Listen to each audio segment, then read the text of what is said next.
ایک دوسرے کو عزت دو، برداشت کرو۔ میرے نبی نے فرمایا بہترین مسلمان وہ ہے جو بیوی سے اچھا سلوک کرتا ہو، اور بیوی سے فرمایا میری شریعت میں سجدہ ہوتا تو بیوی سے کہتا خامند کو سجدہ کر۔ بہترین صدقہ اولاد کی تربیت ہے۔ پورا گھر میرے نبی نے نقشہ، ہر ایک کی قیمت بتائی۔ ماں تیرے قدموں تلے جنت، کا کاش میری ماں زندہ ہوتی، تم دیکھتے میں کیا کرتا، میں عشاء کی نماز کے مصلی پر ہوتا، میں سورۃ فاتحہ پڑھ رہا ہوتا، ادھر سے آواز آتی میری ماں کی محمد، تو میں نماز توڑ کے کہتا لبیک اماں جان۔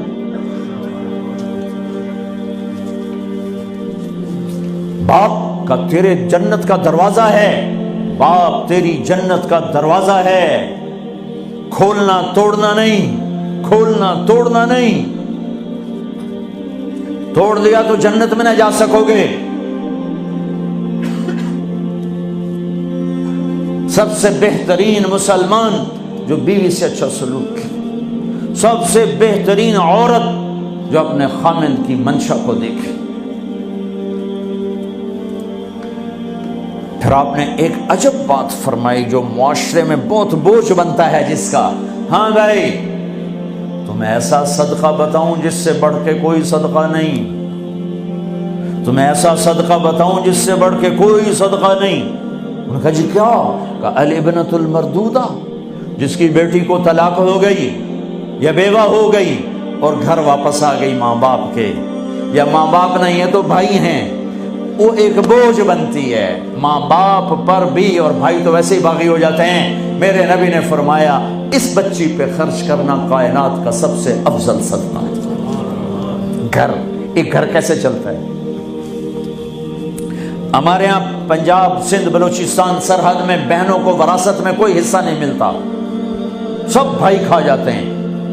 میرے نبی نے فرمایا جس کو اللہ نے 2 بہنیں دیں اس نے ان کا حق ادا کیا، شادی کی حق ادا کیا۔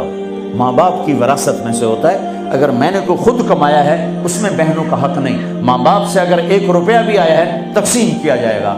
جس نے بہنوں کا حق ادا کیا، شادی کی حق ادا کیا، اس پہ جنت واجب ہو گئی۔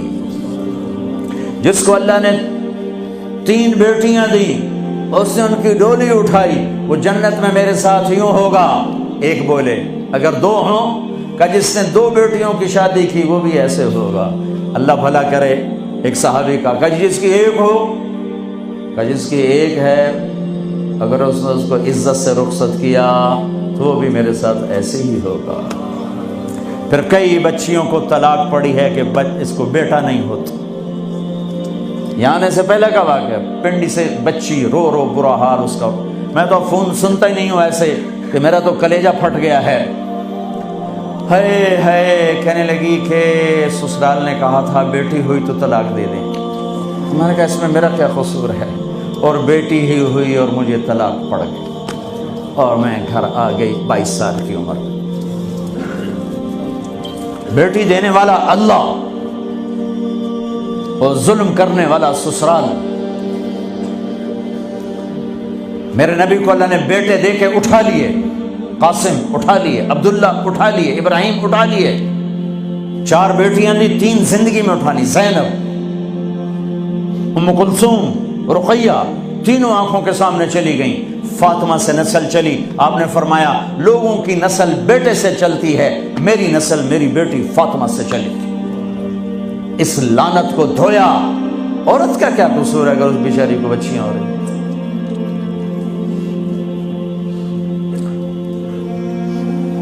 جس نے اپنی بہنوں کو حق ادا کیا، جس نے بیٹیوں کو ڈولے میں بٹھایا، ان کا حق ادا کیا، کہ جنت میں یوں ہو جائے گا۔ بہنوں کو دینا اتنا ضروری ہے، حرام ہو جاتی ہے روٹی۔ میں نے مولانا جمشید صاحب میرے استاد ہیں، میں نے ان سے تفسیر پڑھی۔ میں ایک دن شہد کی بوتل لے کر گیا، پرانی بات ہے 76-77۔ میں نے کہا حضرت یہ ہدیہ ہے۔ فرمایا کہاں سے لائے ہو؟